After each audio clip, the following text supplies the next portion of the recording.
between the president, Mark Levin, and others at the White House. Is there a leak investigation, and can you say who else was in that meeting? I'm not aware of a leak investigation at this time. I, for one, do not reveal details about the president's private meetings without his permission to do so. But certainly the president does not like when people leak. He takes that very seriously. This entire administration takes that seriously, and that's why you've seen at agencies some of the cabinet secretaries have been given the authority by the president to let go of staff who are engaged in such leaks, especially those that risk American national security. Sure. Go ahead. Caroline, thank you. So, Rhino warmonger Lindsey Graham, he recently called on the U.S. to go all in. That's quite the lead to a question. Right.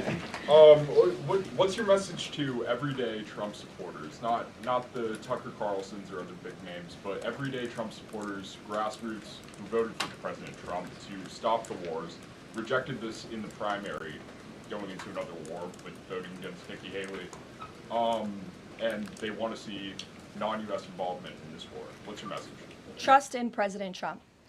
President Trump has incredible instincts, and President Trump kept America and the world safe in his first term as president in implementing a peace through strength foreign policy agenda. And with respect to Iran, nobody should be surprised by the president's position that Iran absolutely cannot obtain a nuclear weapon. He's been unequivocally clear about this for decades, not just as president, not just as a presidential candidate, but also as a private citizen. In fact, I have some quotes for you. In 2011, President Trump said, "America's primary goal with Iran must be to destroy its nuclear ambitions. We cannot allow this radical regime to acquire a nuclear weapon that they will either use or hand off to terrorists."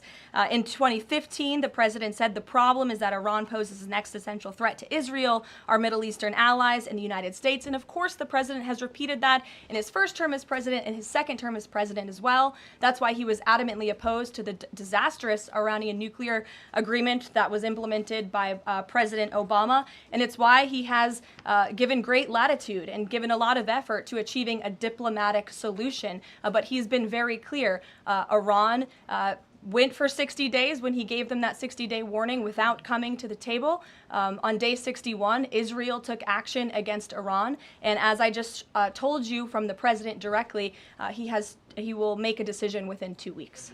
A follow-up? Sure. Go ahead, Natalie. Thanks, Caroline. Can you confirm whether Steve Witkoff has been in touch with the Iranian foreign minister? And does Witkoff plan to go to Geneva tomorrow for talks? I am not tracking that on Mr. Witkoff's travel schedule, but I can certainly check in with him to be sure. As for correspondence between the United States and the Iranians, I can confirm that correspondence has continued. As you know, we were engaged with 6 rounds of negotiations with them in both indirect and direct ways. Thanks, Caroline. Just to clarify the president's statement just now, when he says that he'll make a decision in the next 2 weeks, is he saying that if Iran does not come back to the negotiating table within the next 2 weeks, that the president will strike? The president is saying that he will make a decision whether or not to go within the next 2 weeks. It's very clear and direct. And is he seeing any signs of progress? He obviously is holding out hope for negotiations, but is he seeing any inklings of progress that give him that hope that talks are still possible? Well, that's why he said in the statement that I just read for all of you, based on the fact that there's a substantial chance of negotiations that may or may not take place with Iran in the near future, he will make that decision within the next 2 weeks. What makes him think there's still a substantial chance, is my question. I'm not going to get into the reasoning and the rationale the president believes that, but that's his position, and he will make a decision within the next 2 weeks. Caroline. Sure. Thanks, Caroline. President Trump has said previously in regard to Russia